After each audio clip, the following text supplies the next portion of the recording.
네, 반갑습니다. 강사 김지원입니다. 오늘은 제가 미리 사전에 말씀드린 것처럼 재무 설계에 대해서 강의를 한번 해보려고 합니다. 휴강을 이제 일주하였지만 이 강의로 이제 보강으로 생각해 주시면 되고요. 재무 설계는 여러분들께서 나중에 사회에 나가서 반드시 필요한 과정이기 때문에 많은 도움이 되는 그런 강의라고 생각을 합니다. 저는 재무 설계를 실제 현장에서 고객들을 위해서 재무 설계를 하고 있고요. 재무 설계와 자산 관리 강의를 하고 또 상담을 하고 있는 재무 설계사, 자산 관리사가 제 직업이라고 할 수 있습니다. 이런 제 직업을 소개하는 시간이기도 하지만 여러분들이 반드시 알고 계시면 도움이 될 재무 설계에 대해서 얘기를 한번 드려보도록 하겠습니다. 여기 보시면 뭐 딱딱하게 재무설계의 정의, 재무설계사란, 재무설계란 이렇게 나와 있지만 안에 내용은 뭐 그렇게 어렵지는 않습니다. 제가 내용을 조금씩 읽고 부가 설명을 드리면서 진행을 해보도록 하겠습니다. 재무설계란 되어 있는데요. 재무설계란 글자 그대로 Financial Planning입니다. 재무설계에서 설계라는 용어가 나오거든요. 플래닝이라는 용어가 나옵니다. 즉 무엇인가 설계를 한다라는 거거든요. 여러분들의 삶을 재무적으로 설계를 해 나가는 과정입니다. 여러분들이 살아나가시면서 재무적으로 어떠한 일이 앞으로 발생할 거고 그런 재무적인 어떠한 일이 발생할 때 얼마만큼의 돈이 들고 어느 시기에 그런 돈을 적절하게 운영을 해서 지출을 하는 게 맞는 것인지 그런 것들을 큰 그림을 가지고 미리 설계를 해보는 과정이라고 보시면 되겠습니다. 내용에 보시면 재무설계란 자신이 바라는 삶을 실현시키기 위해 현재의 재무 상태를 체계적으로 분석하고 생애 단계별 목표를 수립하여 소득, 지출, 저축, 보험 등에 대한 실행 계획을 지속적으로 관리해 나가는 과정을 말한다라고 했는데요. 즉, 자신이 바라는 삶을 실현시키기 위해서 하는 과정입니다. 재무설계라는 것이 돈을 아껴 써라, 돈을 어떻게 투자해라 이런 게 아니라 본인이 바라는 삶이 있을 거예요. 나는 어떻게 어떤 직업을 가지고 어떻게 삶을 살고 싶다라는 그 그림이 있을 건데 그것을 실현시키기 위해서 하는 거거든요. 그래서 그런 것들을 실현시키기 위해서 현재 자기 상태를 분석해서 왜냐하면 미래의 어떤 것을 실현시키기 위해서는 그 출발점인 지금이 중요하거든요. 그래서 지금의 상태를 분석하고 미래에 본인이 원하는 그 목표와의 그 사이에 갭이 생기잖아요. 지금은 이 상태인데 미래에 내가 어떻게 되기 위해서는 얼마만큼의 갭이 있단 말이에요. 그 갭을 줄여나가는 과정입니다. 그 갭을 줄여나가는 과정이 뭐냐면 소득을 관리하고 지출을 관리하고 그리고 여기서 나온 가용자산을 저축을 하고 또 그런 것들을 잘 실행해 나가면서 리스크를 방지하기 위해서 보험을 가입하고 등에 대한 그런 것들을 전부 계획을 세워서 실행해 나가는 과정이라고 보시면 되겠습니다. 그래서 다음 줄에 보면 일반적으로 인생 전반에 대한 걸친 틀을 짠다. 그러니까 인생 전반의 계획을 잡는다. 그리고 실행 계획을 세우고 종합 재무 설계를 의미하며 가장 널리 활용되고 있는다라고 이제 나와 있습니다. 다음 페이지 보겠습니다. 재무 설계의 장점은 우리가 앞으로 여러분들께서 취업을 하고 그리고 결혼을 하고 또 주택을 마련하고 자녀를 낳고 또 교육을 시키고 이후에 노후 생활을 하는 등 이런 여러 가지 이벤트들이 있을 건데 그런 이벤트들을 미리 계획하고 준비해 나가는 과정이라고 보시면 되겠습니다. 더불어서 교통, 사고, 질병, 재해 이런 여러 가지 또 리스크에 노출될 수 있는데 그런 위험에도 대비를 하고요. 또 머나먼 인생의 여정에서 개인이나 가정이 참다운 행복과 보람을 느낄 수 있도록 한다. 그러니까 본인이 원하는 삶을 살 수 있도록 설계하고 준비하기 때문에 이런 게 가능하다라고 볼 수 있습니다. 이런 것들을 돕는 재무 설계사가 있는데요. 저 같은 사람, 재무 설계사 또는 자산 관리사라고 부르는데 이 재무 설계사에 대해서도 잠깐 한 3분 정도 소개를 한번 드려보면 재무 설계사란 재무 설계 전문가로서 고객이 바라는 삶을 실현시키기 위해 고객의 인생 목표를 확인하고 그러니까 고객과 함께 인생 목표를 같이 세워보는 거거든요.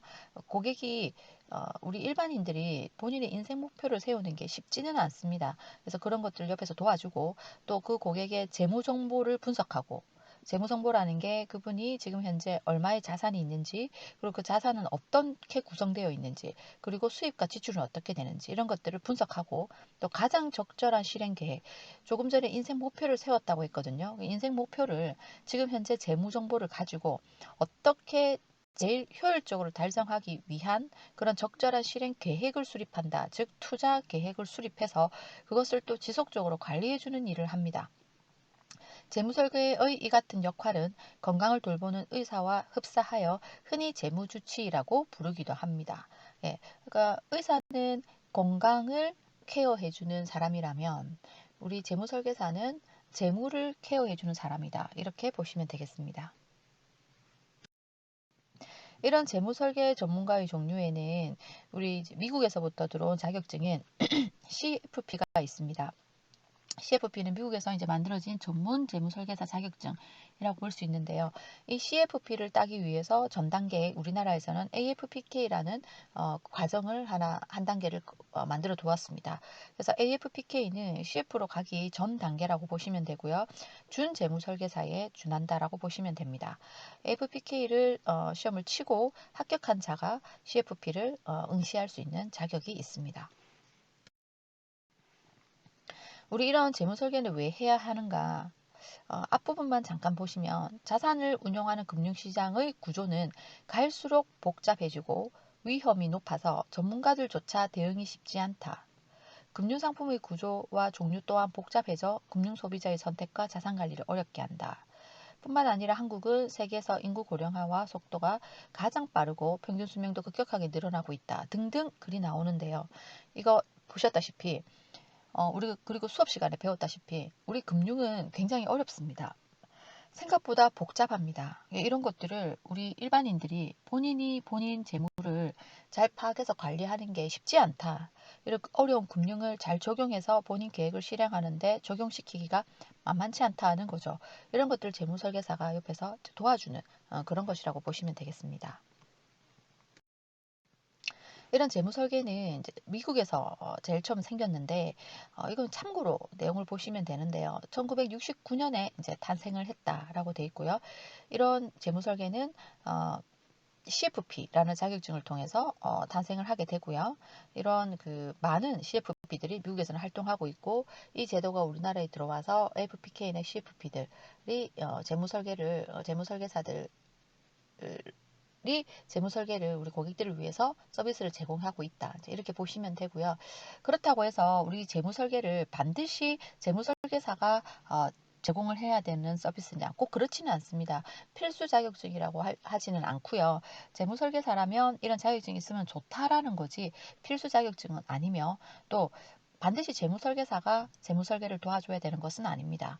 본인 스스로도 재무설계를 관심을 가지고 공부를 한다면 충분히 할 수 있습니다. 예, 그래서 여러분들께 여러분의 아주 그 기초적인 재무설계를 여러분들께서 앞으로 했으면 좋겠다 라는 취지에서 이런 강의를 하는 거고, 여러분들 이번 이 재무설계 제 강의를 듣고 여러분들 재무설계를 한번 해보는 것도 좋을 것이라 생각합니다. 이러한 재무 설계는 혹자들은 그러거든요. 부자들이 하는 거 아니냐. 저도 이런 재무 설계 강의를 하고 자산 관리 강의를 하면 듣는 수강생이나 또는 고객들이 돈 있는 사람이 하는 거 아닙니까? 이런 질문들을 하는 거죠. 그렇지 않습니다. 왜냐하면 우리 건강 관리를 예를 들어 볼게요. 우리 건강 관리가 어, 아픈 사람들이 건강 관리를 해야 될까요? 아니면 그 건강한 사람이 건강 관리를 해야 될까요? 우리 이러한 건강관리는 사실 아픈 사람도 건강관리는 아프지 않기 위해서 병을 낫기 위해서 해야 되는 게 건강관리고요. 건강한 사람들은 아프지 않기 위해서 향후에 계속 건강을 유지하기 위해서 건강관리를 해야 되는 거죠. 마찬가지로 재무설계는 돈이 많든 돈이 없든 반드시 해야 되는 과정이다. 왜냐? 재무설계 우리는 재무 활동을 하면서 살거든요. 경제 활동을 하면서 살고 있죠. 눈을 뜨면서부터 돈을 쓰기 시작하고 눈을 감을 때까지 계속해서 돈을 쓰고 있고 또 돈을 버는 활동, 경제 활동을 계속하고 있기 때문에 이렇게 어렵게 번 돈을 어떻게 효율적으로 저축하고 사용하느냐, 이것은 재무설계가 도움을 줄 수 있다라는 겁니다. 그래서 재무설계는 부자들만 하는 것이 아니라 어, 누구나 해야 된다라는 것이죠. 내용을 조금 읽어볼게요. 재무설계라고 하면 흔히 여윳돈이 많아 돈 관리가 필요한 부자들이나 하는 것으로 생각하는 경향이 있다. 그러나 절대 그렇지 않다. 여윳돈이 적은 중산층이나 서민에게 오히려 더 필요한 것이 재무설계다.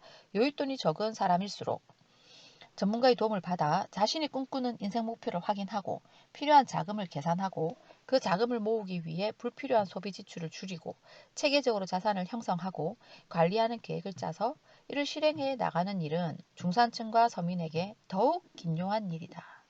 큰돈을 벌면 살아가는 데 필요한 돈 문제가 한꺼번에 해결될 것이란 막연한 생각을 버리고 하루라도 일찍 재무 설계를 시작하는 자세가 중요하다. 예. 대학가에서 붙는 재무설계 교육 열풍. 지금 우리나라도 재무설계를 가리키는 대학들이 늘고 있습니다. 서울대를 비롯하여 많은데요. 내용을 보면 재무설계는 한 개인이 일생을 살아가면서 부딪히게 될 갖가지 재무적 문제를 현명하게 풀어나가는 실용적인 지혜를 담고 있다. 이 같은 재무설계의 중요성을 인식한 대학의 교수들이 2007년 FP 학회를 설립하여 보다 질 좋은 재무설계 제공과 금융소비자 보호를 위한 이론적 토대를 발전시키기 위한 학문적 연구를 진행하고 있습니다. 서울대, 성균관대, 이화여대, 건국대, 국민대 등 20여 개의 대학은 재무설계를 정식 교과목으로 채택하였으며 일부 대학에선 학생들의 수요를 감안하여 재무설계를 교양 과목으로 개설하는 등 재무설계를 향한 대학가의 향연열은 날로 뜨거워지고 있다라고 해서 서울대에 재무설계학과가 있죠. 그 정식 학부에 있는 것은 아니나 이런 학과가 있고 또 여러 대학에서 재무설계를 강의를 하고 있습니다. 이런 것들은 재무설계가 반드시 필요하다라는 것을 말해주고 있는 것이죠. 이런 재무설계는 어떻게 하는 것일까? 네, 재무설계는 국제적으로 표준화된 6단계 절차에 따라 체계적으로 이루어진다. 재무설계 6단계 프로세스는 고객의 재무적인 상황을 통합적으로 평가하여 고객이 희망하는 인생 목표를 효율적이고 차질 없이 달성할 수 있도록 하는 접근법이다. 라고 돼 있는데 우리 재무설계가 이제 6단계 절차가 있어요. 그런데 이 6단계 절차를 반드시 6단계 절차에 따라서 해야 되는 것은 아니나 6단계에 따라 진행을 한다면 보다 효율적으로 이제 그 재무설계를 할 수 있다는 거죠. 그리고 6단계를 따라 해야지 또 고객도 재무설계를 좀 쉽게 느낄 수 있기 때문인데요. 재무설계 6단계를 잠시 설명드리겠습니다. 이것은 이제 재무설계사가 재무설계를 하기 위해서 고객과 상담을 하는 절차라고 보시면 되는데 여러분들께서 재무설계사를 만나지 않고 재무설계를 본인이 스스로 할 때에도 이런 6단계가 있다는 것을 알면 재무설계를 하는데 내가 스스로 하더라도 이런 절차에 따라서 한다. 그 절차를 알고 있으면 재무설계를 하는데 조금 더 그렇게 어렵지 않을 겁니다. 한번 보시면 1단계 고객과의 관계 정립인데요. 이 관계 정립은 뭐냐면 이 고객에게 이 재무 설계가 무엇인지를 설명하는 과정이라고 보시면 돼요. 재무 설계를 이해를 해야 재무 설계를 할 수 있기 때문에 재무 설계가 왜 필요한지, 재무 설계가 왜 중요한지 이런 것들을 고객이 인지할 수 있도록 돕는 단계라고 보시면 됩니다. 2단계는 이러한 재무설계가 왜 필요한지 충분히 설명을 했기 때문에 고객은 재무설계에 대해서 열린 마음일 테고 그렇다면 그런 고객과 고객의 그 정보에 대해서 수집을 하는 단계라고 보시면 돼요.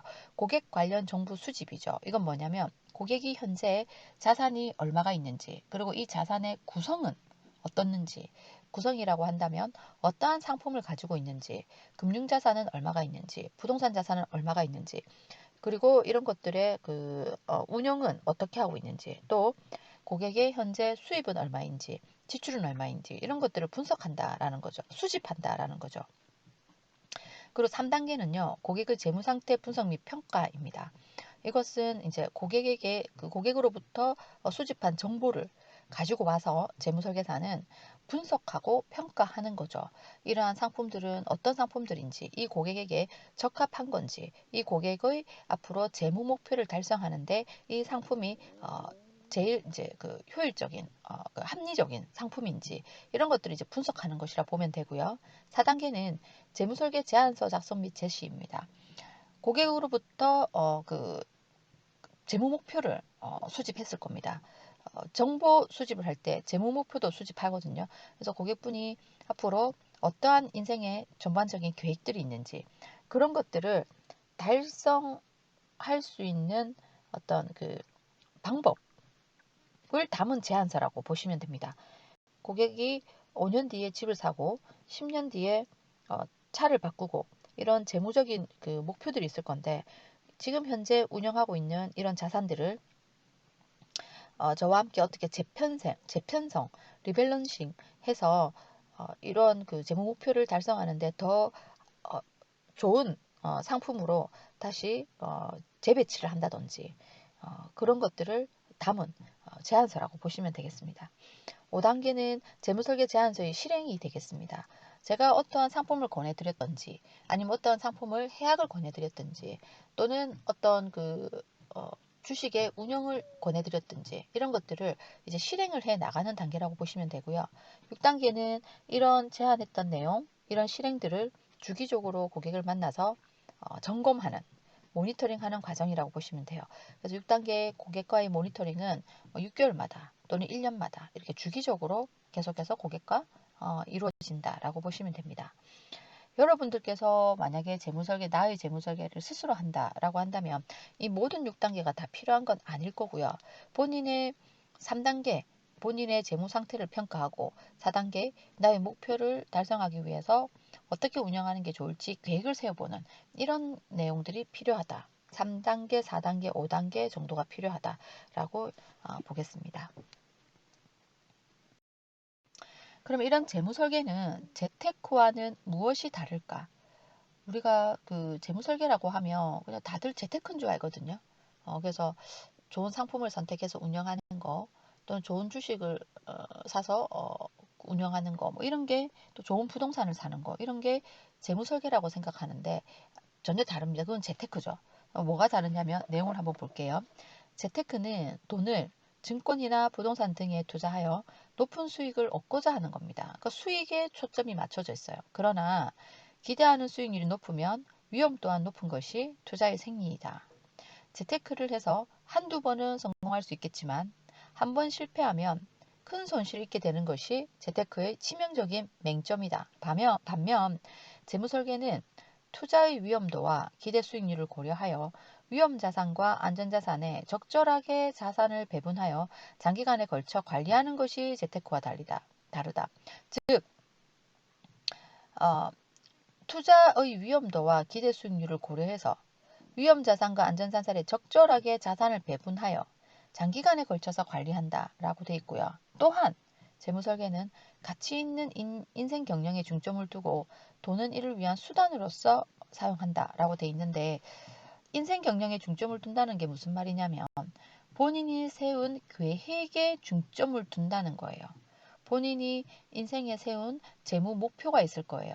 나는 언제쯤 이제 그 취업을 해서 돈을 벌기 시작해서 언제쯤 결혼을 하고 언제쯤 자녀를 낳고 또 어느 시기에는 집을 산다라는 이런 인생 계획이 있을 건데 이런 계획에 중점을 두고 돈은 이를 위한 수단으로 다루게 된다라는 거죠. 재테크는 돈이 먼저고요. 그 돈에 맞춰서 사는 겁니다. 재테크는 돈을 굴리고 재테크를 주식이나 부동산을 운영해서 돈을 굴리고 돈을 운영하고 그 돈의 결과에 따라서 내가 어떻게 살지가 결정이 된다면 재무설계는 내가 어떻게 살지를 먼저 계획하고 거기에 맞게끔 돈을 운영한다 라는 게 차이가 있다는 거죠. 이것을 좀 더 쉽게 설명을 한번 드려보겠습니다. 재테크는 먼저 우리 수입이 생기면 여러분들께서 사회에 나가서 첫 급여를 받으면 먼저 금융상품을 가입하게 될 겁니다. 은행에 가서 얘기하겠죠. 저는 100만 원 정도가 있는데요. 괜찮은 상품을 소개해 주세요. 그러면 은행이나 증권사에서는 적금이나 펀드를 소개해 줄 거예요. 그러면 여러분들은 그것을 가입할 겁니다. 그냥 가입을 할 거예요. 그게 만기가 1년이든 3년이든 추천해 주는 것을 가입을 할 겁니다. 그리고 만기가 되면 목돈이 나올 거예요. 그래서 1년을 모았는데 1,000만 원이 되었다. 3년을 모았는데 2천만 원이 되었다. 이런 목돈이 마련이 되고 나면, 그래서 은행에서 또는 증권사에서 만기가 되었습니다. 돈을 찾아가세요. 라는 연락을 받으면 뭐 할까 생각하실 거예요. 1,000만 원이 생겼네. 뭐 할까? 2천만 원이 생겼네. 뭐 할까? 그래서 처음부터 이 돈에 대한 계획이 없이 그냥 금융상품에 가입하고 목돈이 나오면 뭐 할까 생각하기 때문에 결국 이때 필요한 것들을 하게 됩니다. 이때 때마침 차가 갖고 싶다. 이때 때마침 나는 집을 확장하고 싶다. 그런데 이런 것도 저런 것도 없다. 난 크게 이 돈을 지금 쓸 데가 없는데, 그러면 그냥 재해치를 또 하죠. 재가입을 다시 하게 됩니다. 똑같이 반복하는 겁니다. 금융상품을 다시 가입하고 목돈이 마련되면 뭐 할까?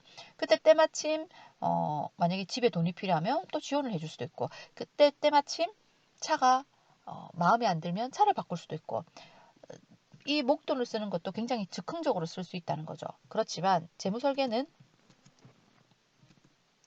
제일 처음 계획부터 세웁니다.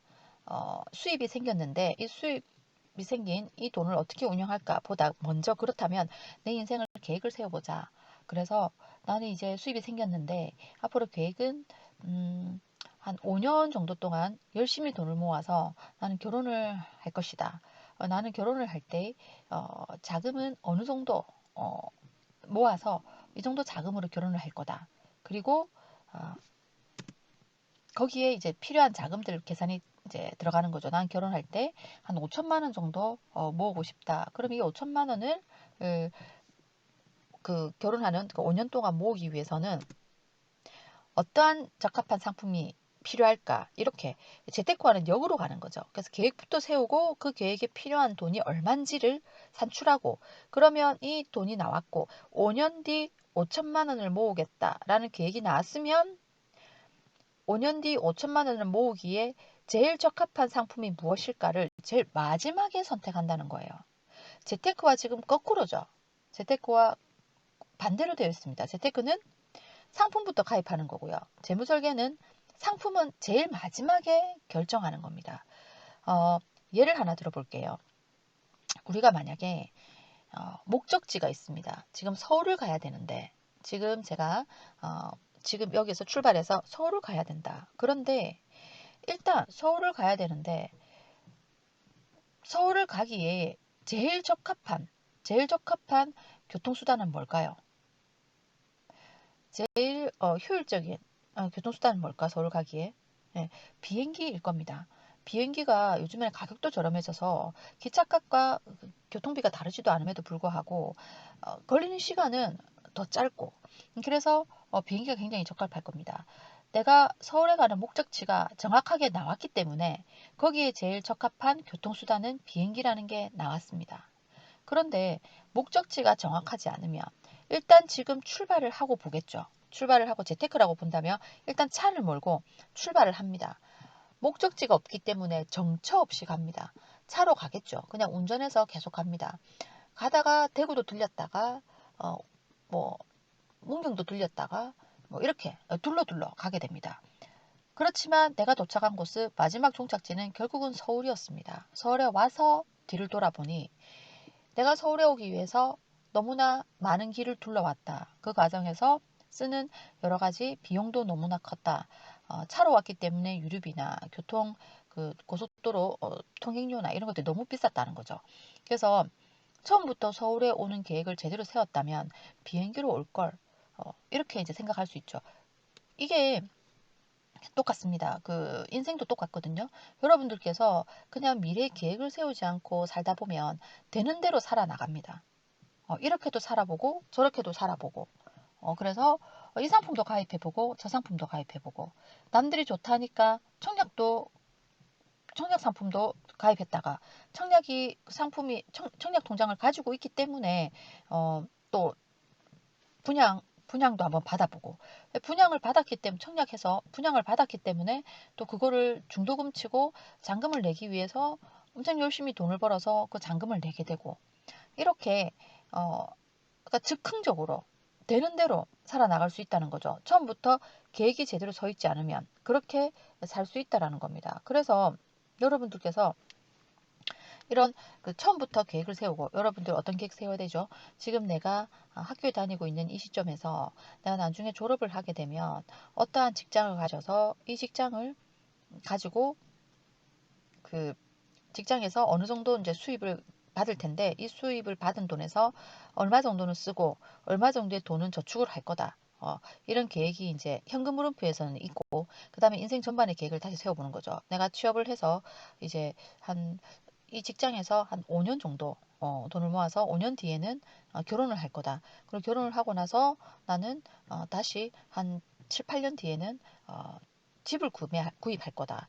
그리고 그 사이에는 자녀를 한 명 낳을 거다. 그리고 집은 어느 정도 크기에, 어디에 어느 정도 크기의 집, 그래서 어느 정도 비용의 집을 살 거다. 그리고 나중에 차를 살 거고, 그다음에 아이의 교육을 위해서는 어느 정도 이제 지출을 할 거다. 이런. 그리고 나는 어느 시점에는 직장을 계속 다녀도 좋지만은 나는 창업을 할 거다. 아니면 어떤 사업을 해보겠다. 이런 계획을 세울 수 있죠. 또 어떤 분들은 나는 창업이나 사업의 계획은 전혀 없고 난 직장인이 나에게 맞는 것 같다. 그렇기 때문에 30년 정도 직장 생활하는 플랜을 세우는 거죠. 한 30년. 그래서 28세 정도, 29세 정도에 취업을 해서 나는 한 60세 정도까지 또는 65세 정도까지는 직장 생활을 할 거고, 그 사이에 나는 어떤 집을 사고 차를 사고 뭐 어떤 계획들이 있을 거예요.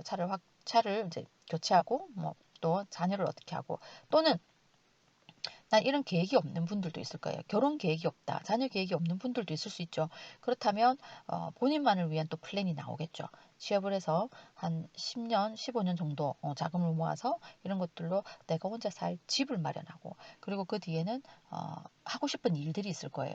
결혼을 선택 안 했다는 것은 또 다른 어떤 것을 하고 싶다라는 건데, 그게 뭐 여행이든 그게 또는 뭐 창업이든 이런 것들이 있을 건데, 그런 계획들을 세워보고, 중요한 거는 이런 계획들마다 얼마의 자금이 필요할지를 같이 세워야 됩니다.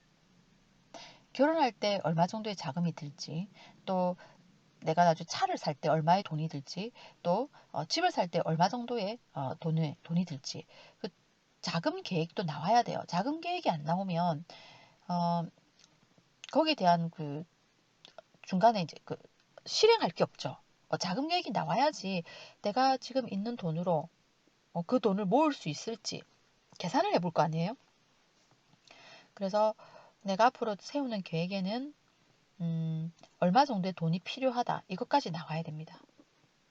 그래서 10년 뒤에 집을 살 건데 10년 뒤에 사는 집은 약 2억 정도 하는 집을 살 건데, 그 중에 1억 정도는 내가 모으고 나머지 1억 정도는 대출을 받겠다, 이런 계획. 그 다음에 그 대출받은 1억은 그 향후 10년 동안 상환하겠다, 이런 계획. 이런 계획들이 다 있어야 된다는 거죠.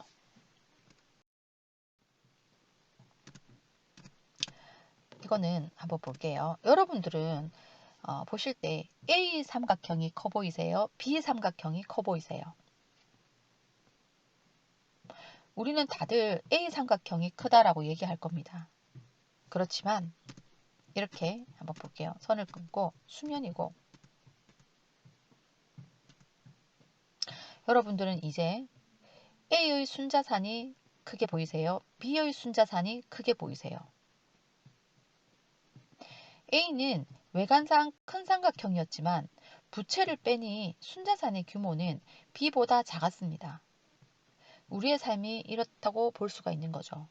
A라는 사람이 있고 B라는 사람이 있습니다. 겉으로 보기에는 굉장히 큰 집과 큰 차를 가지고 다니는 A. 그렇지만 작은 집과 작은 차를 가지고 사는 B. 겉으로 보기에는 A가 훨씬 화려하고 잘 사는 것처럼 보일 겁니다. 그렇지만 내면을 들여다보면 B가 훨씬 더 안정적이고 부채 없는 안정적인 삶을 살고 있다는 것을 알 수가 있죠. 우리는 A 같은 삶을 꿈꾸며 살고 있습니다. 대다수가 90% 이상은 A 같은 삶을 꿈꾸며 살고 있습니다. 그렇지만 부채가 많으면요, 우리는 가라앉을 수가 있습니다. 부채가 많으면 무너질 수가 있습니다. 외형에 연연하지 말고 우리는 내면에 예, 더 안정적인 탄탄한 그런 재무 구조를 구성해야 될 것입니다. 재무 설계를 하면서 내가 나만의 인생 목표를 세우고 그것을 달성해 나갈 때 어, 안정적인 삶을 살 수가 있는데 거기에 걸림돌이 하나 있죠. 내 목표를 세우고 나를 위한 재무 설계를 세우고 나를 위한 금융상품을 선택하고 나를 위한 실행을 해나가는 과정이 제일 중요한데 그런데 그 과정에서 남을 쳐다보기 시작하면 남들의 삶을 부러워하기 시작하면 재무 설계를 하기가 어렵습니다. 내 목표를 달성하기 위해서는 이 정도의 지출 계획, 이 정도의 수입에서는 이 정도 지출만 하고 나머지 돈을 모아야지 내 목표 달성이 가능한데 남들처럼 좋은 차, 좋은 집 사는 순간 내가 세운 나의 재무 목표를 달성하기가 어려워진다는 거죠. 그래서 우리는 이 삼각형을 보면서 남의 떡이 커 보이면 실패한다라고 돼 있는데 남을 보지 말고 오롯이 내 계획, 내 목표에 집중하면서 돈 관리를 해야 된다. 여러분들께서 사회에 나가면 꼭 명심하시기 바랍니다. 우리의 삶을 라이프 사이클로 한번 표현해 보겠습니다.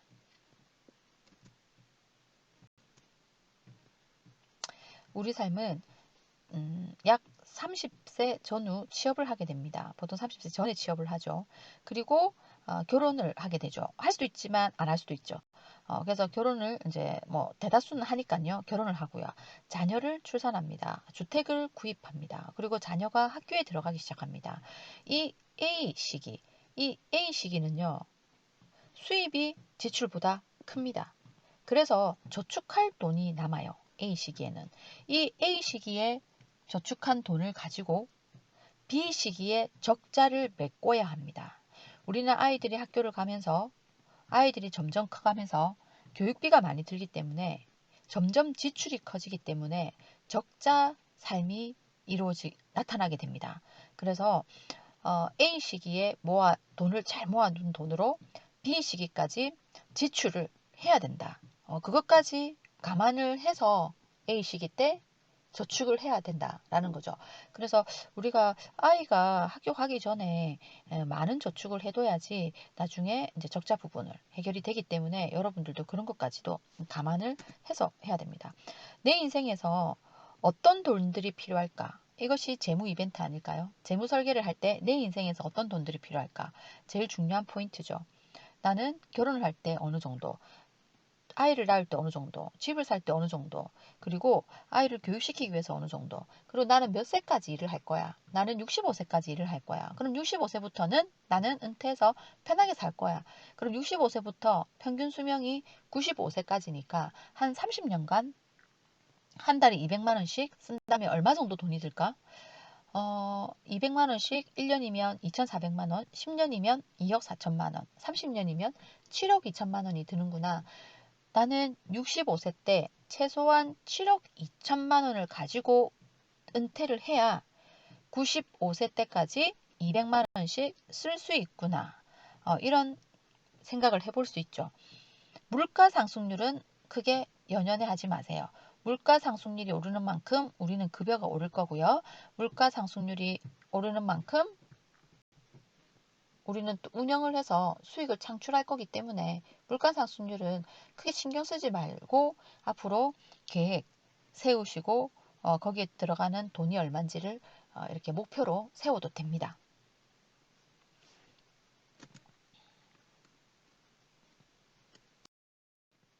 어떻게 계획을 세울 것인가? 여러분들도 여러분의 인생에 계획을 한번 세워보시기 바랍니다. 첫 번째, 인생의 목표를 수립하세요. 여러분들께서 나는 언제 취업을 해서 어떻게 직장 생활을 할 것이고 이 직장 생활을 언제까지 유지를 할 것이며 다음 직장에 대한 계획이 있는지, 두 번째 직업에 대한 계획이 있는지 그런 계획들을 세워보시고요. 또 나는 직장 생활을 하면서 언제쯤에는 이제 결혼을 할 거고 집은 언제쯤 살 거다. 이런 계획들을 세워보십시오. 두 번째, 그런 꿈과 목표를 실현하기 위해서 필요 자금이 얼마인지를 분석하십시오. 내가 이런 집을 살 때 어느 정도 돈이 들지, 차를 살 때 어느 정도 돈이 들지, 결혼을 할 때 어느 정도 돈이 들지, 이런 것들을 필요 자금을 분석해 보십시오. 예, 그리고 세 번째, 각 목표가 이루어지는 시기를 분석하십시오. 집을 살 건데 언제 살 건지, 시기. 그러니까 내가 35세 때, 40세 때 집을 살 건지, 45세 때 집을 살 건지, 이런 계획들, 시기를 분석하는 거죠. 네 번째, 기간에 따른 단기, 중기, 장기 실행 계획을 세우는 건데요. 이것까지는 지금은 안 하셔도 되겠습니다.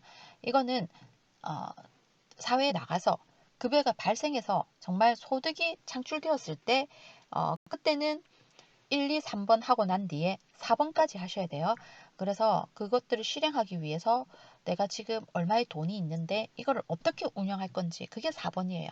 돈이 있는데 어떻게 운영을 할 건지 그게 4번이기 때문에 여러분들은 지금 재무계획을 세워본다면 1번, 2번, 3번까지 해보시면 좋을 것 같고요. 사회에 나가서는 4번 그리고 5번은요. 주기적으로 점검을 하셔야 됩니다. 내가 지금 목표한 대로, 계획한 대로 잘 하고 있는가를 점검하는 그런 과정이 5번이 되겠습니다. 이렇게 오늘 재무 설계에 대한 내용들을 제가 설명 한번 드려봤습니다. 어렵게 느껴지실 수도 있고요. 쉽게 느껴지실 수도 있어요. 근데 쉽게 하세요. 너무 어렵게 생각하시면 너무 자세히 하려고 하면 한도 끝도 없죠. 이거 재무 설계는 사실 1년에 한 번씩 하는 게 좋거든요. 매년 한 번씩 하셔야 돼요. 저는 제 재무 설계는 매년 1월 1일에 저 혼자서 재무 설계를 합니다. 저는 재무 설계를 제 거 세우는데 걸리는 시간은 약 한 2시간 정도 걸립니다. 조용히 앉아서 제 인생을 전반적인 계획을 다시 세워보고 그 전반적인 계획에 필요한 자금 계획을 다시 세워보고 그것을 위해서 어떻게 운영할지를 또 계획을 세워보고 이것을 1년에 이제 한 번씩 하는데 여러분들도 이런 것들을 이제 반복해서 매년 하시다 보면 나중에는 쉽습니다. 처음에는 좀 어려울 수 있죠. 그렇기 때문에 너무 처음부터 꼼꼼하게 잘하려고 하지 마시고요. 대략적인 인생 전반의 계획을 한번 세워본다. 생각해본다. 이렇게 이제 쉽게 한번 해보시면 좋을 것 같습니다. 오늘 재무설계는 여기까지 진행을 하고요. 이 재무설계 교환은 제가 강의 자료에 올려놓도록 하겠습니다. 참고하여서 재무설계 한번 계획을 세워보시면 좋을 것 같습니다. 강의를 마치도록 하겠습니다. 네, 각각 목소리 녹음이 된 겁니다. 여기 보시면